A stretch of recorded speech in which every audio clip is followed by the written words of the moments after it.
Buenos días, profesor. Yo, Javier Amaya, junto con mis compañeros Romina Segovia, Carla Agosto, Joaquín Peña, Gabriel... Lo siento, me equivoqué. Con Gabriel. Ya voy de nuevo. Buenos días, profesor. Yo, Javier Amaya, junto con mis compañeros Romina Segovia, Carla Agosto, Joaquín Peña, Gabriel Enríquez, Scarlett Cuello y Valesca Bravo, vamos a presentar sobre la patología del dolor.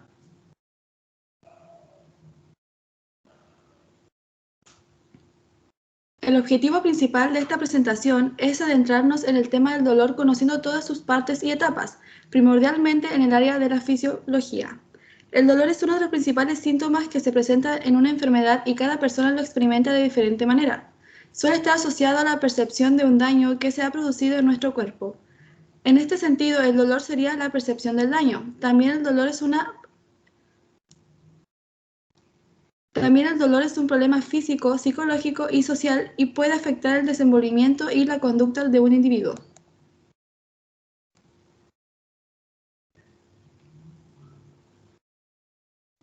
¿Qué es el dolor? El dolor es definido como una experiencia sensorial y emocional desagradable asociada a una lesión tisular real o potencial, o también definido como una experiencia sensitiva desagradable acompañada de una respuesta afectiva, motora, vegetativa e incluso de la personalidad. Es el resultado de una excitación o estímulo de determinaciones nerviosas sensitivas especializadas.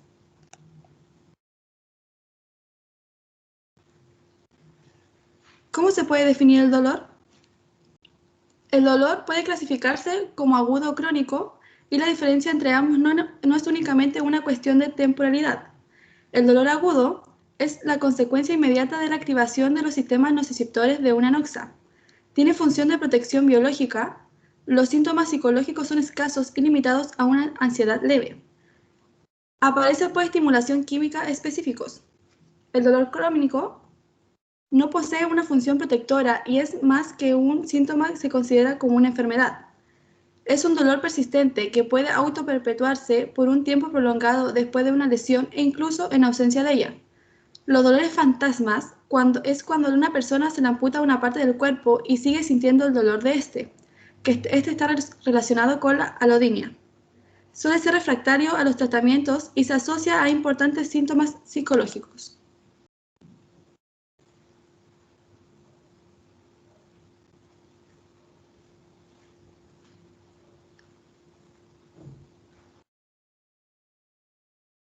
Bueno, ahora yo les voy a hablar de cómo se puede diferenciar el dolor.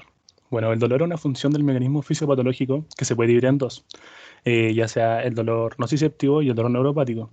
El dolor nociceptivo es la consecuencia de una lesión somática o visceral, y el dolor neuropático es el resultado de una lesión y alteración de la transmisión de la información nociceptiva a nivel del sistema nervioso central o periférico. Una de sus características es la presencia de allodenina, que es la aparición del dolor frente a estímulos habituales que no son dolorosos.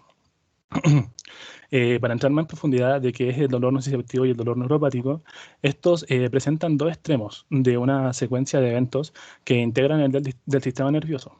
En condiciones fisiológicas existe un equilibrio entre dolor y lesión ante estímulos dolorosos muy intensos, prolongados o repetitivos, pero estos pueden perder el equilibrio, dando variaciones en la intensidad y duración de las respuestas nociceptivas. Estos cambios suelen ser temporales, pero si en algunos casos se hacen presentes, alteran la integración de la formación dolorosa, perdiéndose toda relación equilibrada entre entre lesión y dolor.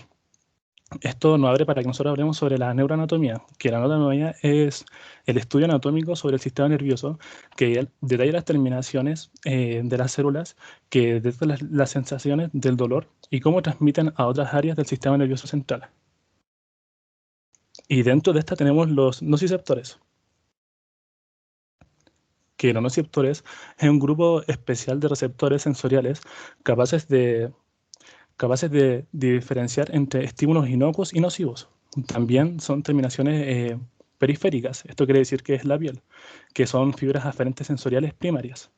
También reciben y transforman los estímulos locales de potencial de acción que son transmitidos a través de las fibras aferentes sensoriales primarias hacia el sistema nervioso central.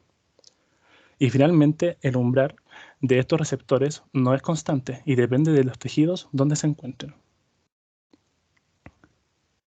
También tenemos los nociceptores cutáneos.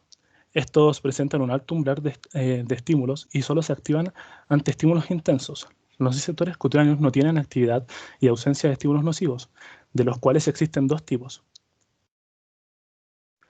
que son los nociceptores A delta y los nociceptores C aliamínicos. Bueno, los nociceptores A delta son nociceptores que están situados en la dermis y en la epidermis. Son fibras mielínicas de velocidad continua alta, los cuales solo responden a estímulos mecánicos. Y por otro lado, los nociceptores C aliamínicos son nociceptores que tienen velocidades de continuación lenta, los cuales se sitúan en la dermis y responden a estímulos de tipo mecánico, químico y térmico. Y las sustancias liberan daño tisular.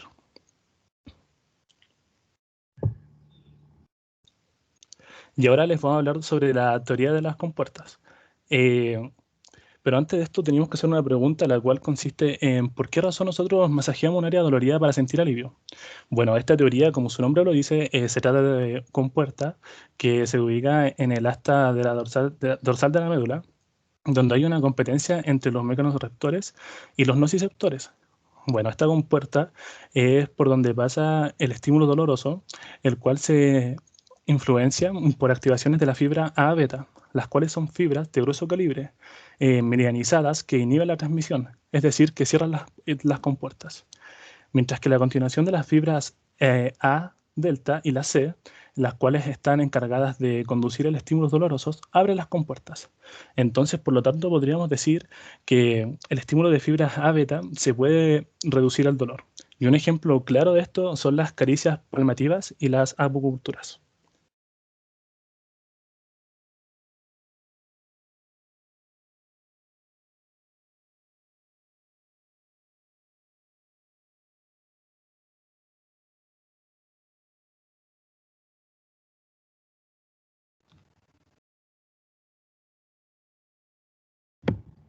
Ya. Nociceptores musculares articulares. El término de delta A o nociceptores A mielínicos corresponde a las contracciones mantenidas del dolor. Los nociceptores de tipo C, estos son amielínicos y corresponden a la presión de calor o isquemia muscular, reduciendo el flujo sanguíneo hacia el tejido. En las articulaciones también existen estos dos tipos de nociceptores cutáneos.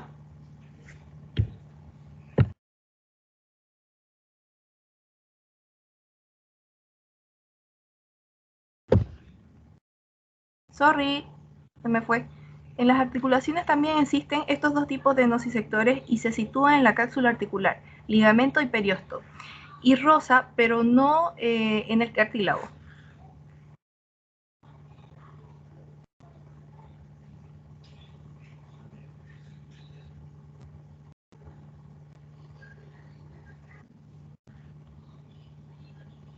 Nociceptores viscerales.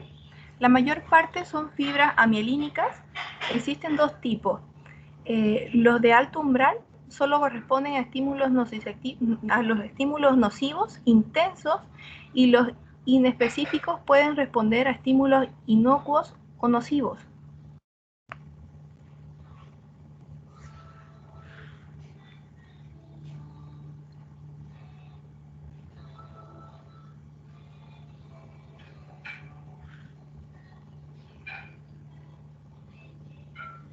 Aferencias nociceptivas al sistema nervioso central.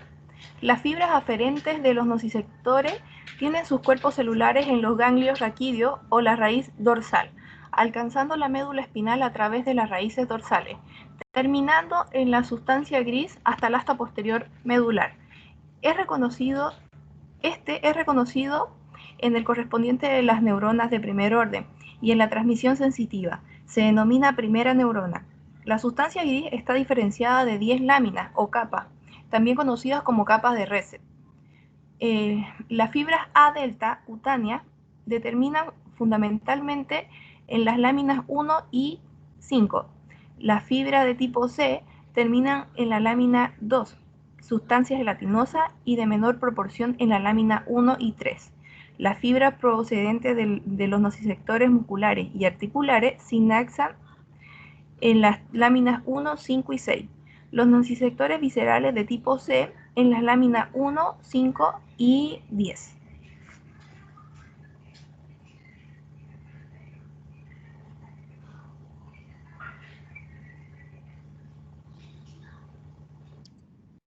Las vías ascendentes.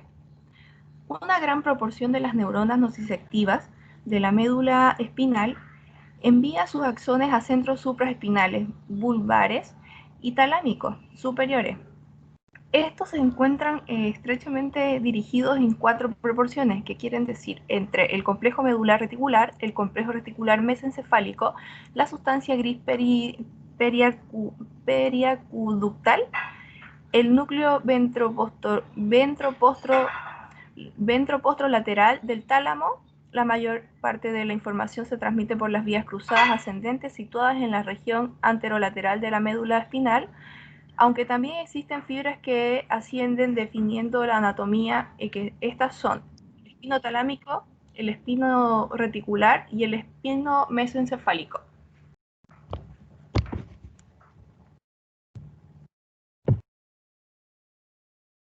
Lámina 1. Las neuronas de la lámina 1 establecen conexiones a niveles medular con el sistema simpático y participan en los reflejos somatosimpáticos. Además, establecen conexiones con neuronas ventrolaterales medulares y con la porción caudal del tracto solitario, zonas implicadas en la regulación cardiorrespiratoria. Las neuronas de las láminas profundas del asta posterior proyectan fundamentalmente hacia el área reticular del mesencéfalo y otras áreas implicadas en respuestas motoras y somatosensoriales. Existen otros fascículos también implicados en la transmisión, modulación del dolor en que se sitúan a nivel de la sustancia blanca medular, como el funículo dorsolateral descendente con funciones antinociceptivas y las columnas dorsales relacionadas con el dolor de origen visceral.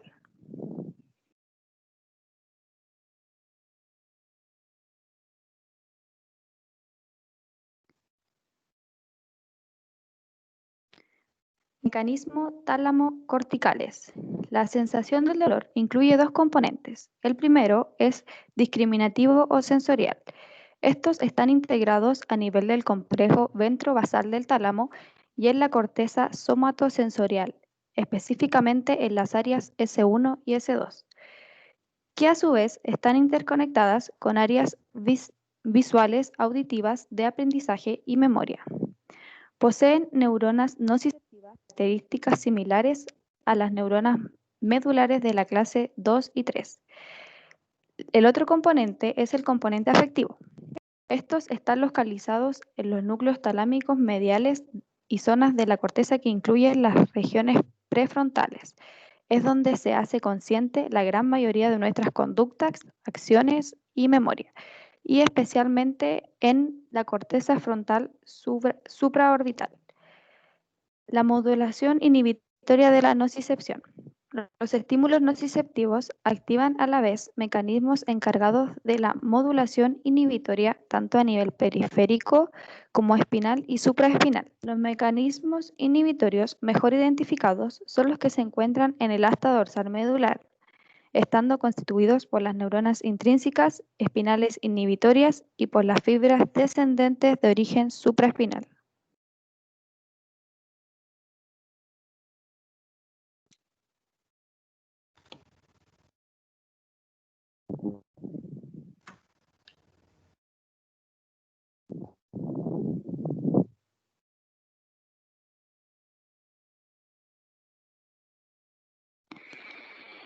Neuroquímica.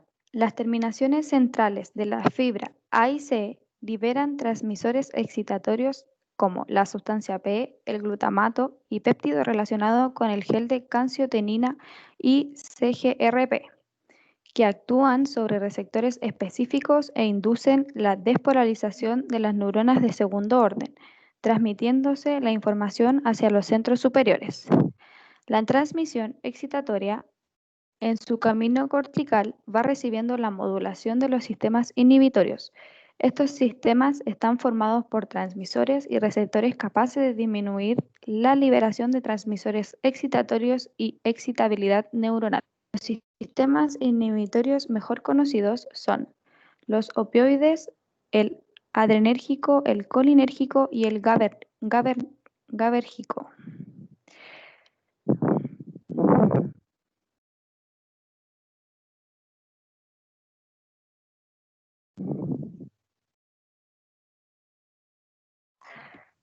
Los mediadores de la activación-sensibilización de los receptores periféricos. A nivel periférico, las diferentes noxa o estímulos nociceptivos activan simultáneamente mecanismos excitatorios e inhibitorios que determinan las características de la señal dolorosa que alcanza el asta dorsal medular. Los principales mediadores periféricos son hidrogeniones y potasio que inducen una despolarización rápida y mantenida de la fibra álgica. La serotonina, que interviene en la transmisión a distintos niveles y por diferentes mecanismos. A nivel periférico, activa las fibras nociceptivas y a nivel central participa más en la modulación inhibitoria del dolor. La noradrenalina, en la presencia de la inflamación periférica, las terminaciones sensoriales expresan receptores alfa-adrenérgicos y esta induce una excitación y sensibilización de la fibra periférica sobre la médula y otros centros superiores.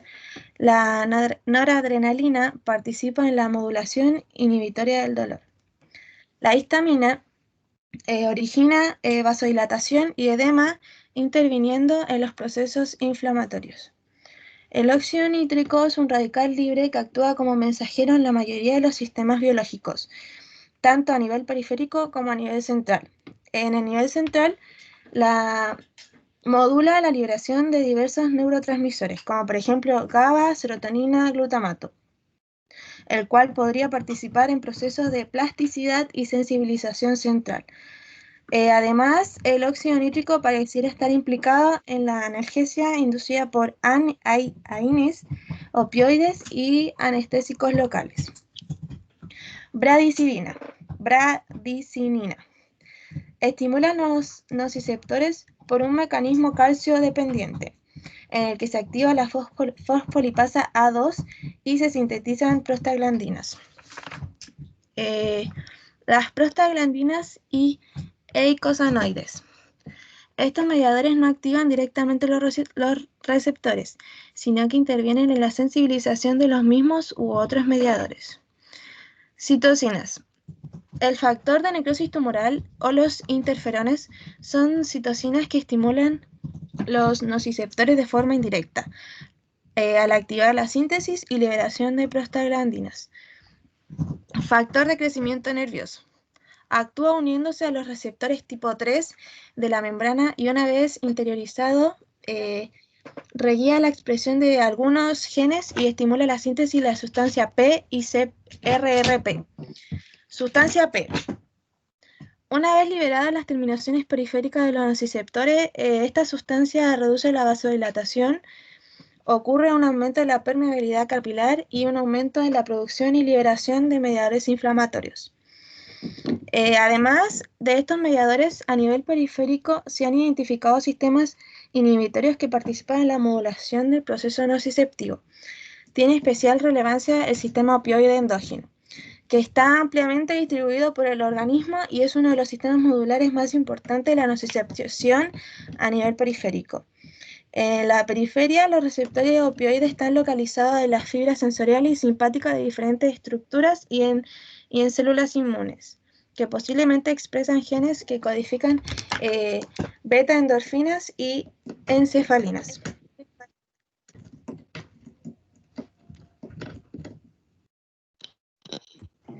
Dentro de lo que es la transmisión y modulación de la información nociceptiva al sistema nervioso central, primero tenemos que la información nociceptiva que llega a la médula espinal antes de que suba a los centros superiores va a sufrir algunos cambios, los cuales corresponden a una modulación mediante sistemas de control segmentarios que son los circuitos intrínsecos espinales y las vías ascendentes. Cuando la información ya fue procesada en la médula, podrá subir a los centros superiores, donde estos van a inducir respuestas tipo vegetativas como la respiración o motoras en donde está implicado el movimiento.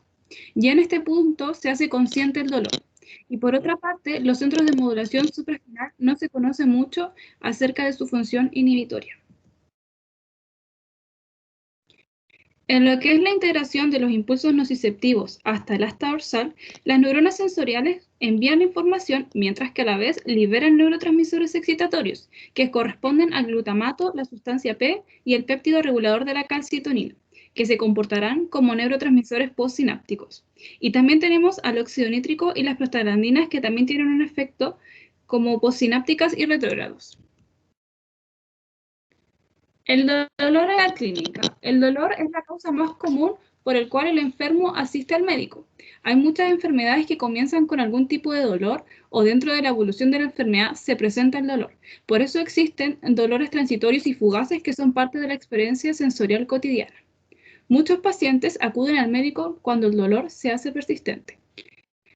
¿Pero el dolor implica gravedad?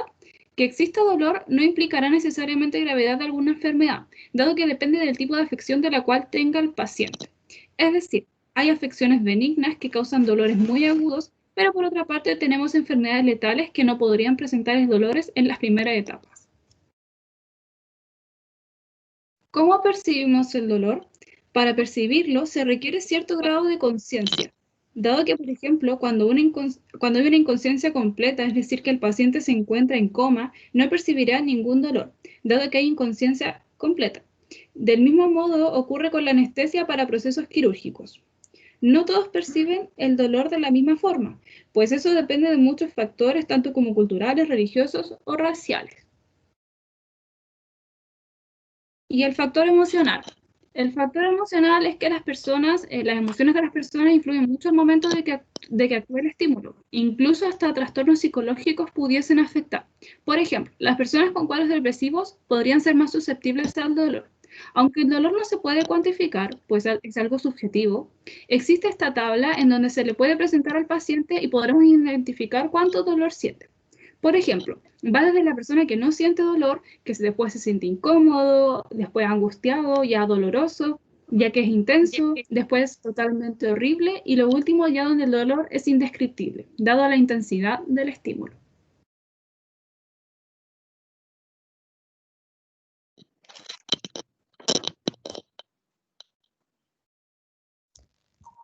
El dolor puede clasificarse según su percepción subjetiva y dentro de esta clasificación encontramos 4 tipos.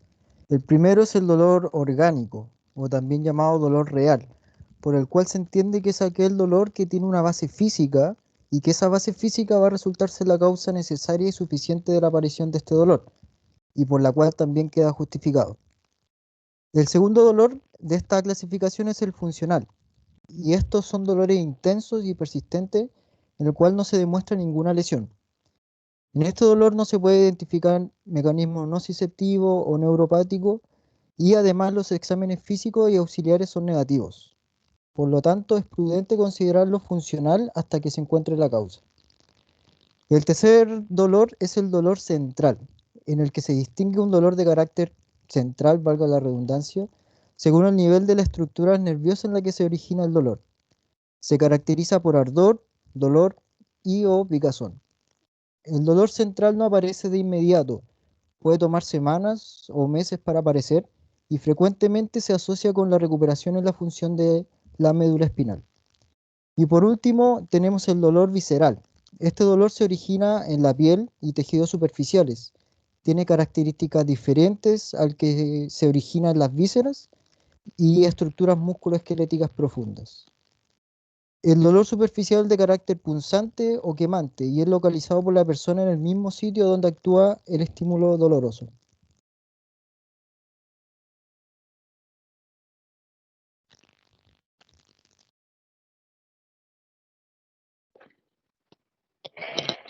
Algo muy importante que debemos conocer son los mecanismos de activación y modulación de los nociceptores, ya que el estímulo doloroso libera sustancias que estimulan las fibras sensoriales periféricas, entre ellas iones, aminas como serotonina, noradrenalina e histamina, citocinas, eicosanoides como la prostaglandina y la leucotrenos, cininas y péptidos como la sustancia P y CGRP.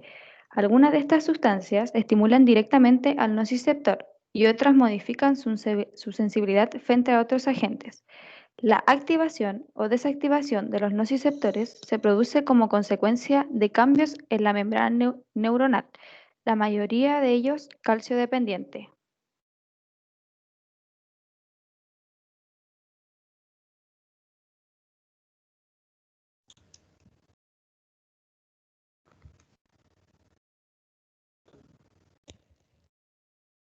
A modo de conclusión, podemos distinguir varios conceptos y temas relevantes con respecto al dolor. Repasemos. Primero, el dolor, por ser una evaluación sensorial difícil de calcular, ya que todos tenemos una percepción y umbrales de dolor diferentes.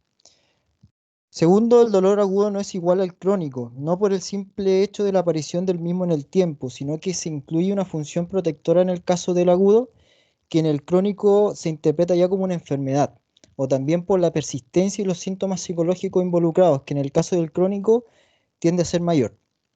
3. Podemos clasificar el dolor en nociceptivo y dolor neuropático, que no son lo mismo. El primero tiene relación directa con una lesión somática o visceral, y el neuropático con una lesión a nivel del sistema nervioso central o periférico. 4.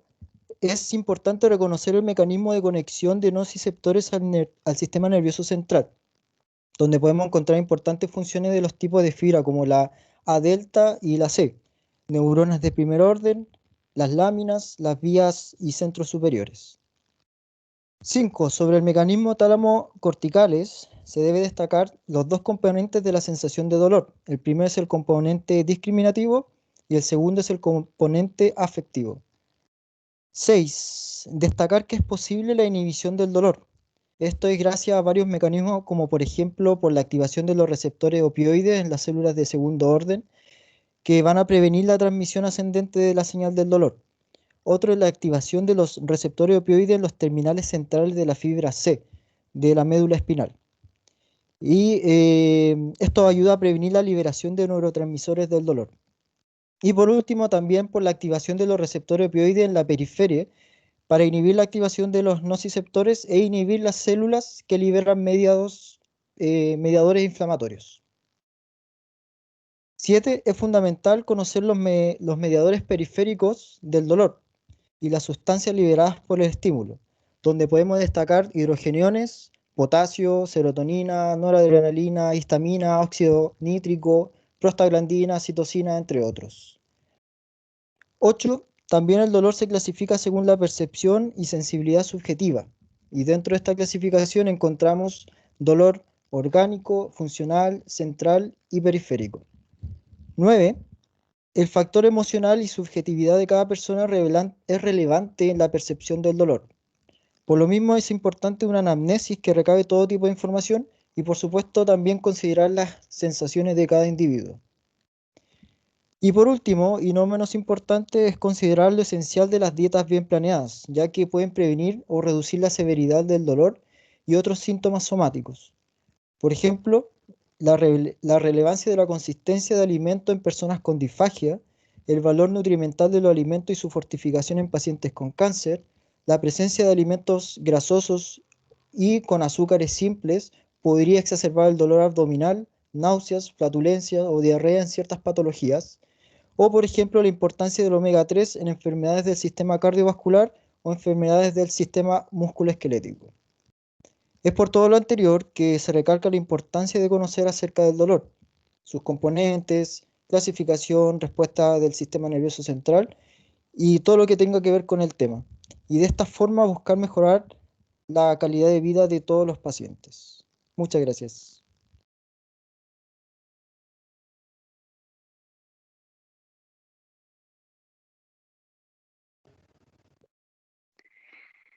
Bueno, esta fue nuestra presentación. Esperamos que les guste y muchas gracias.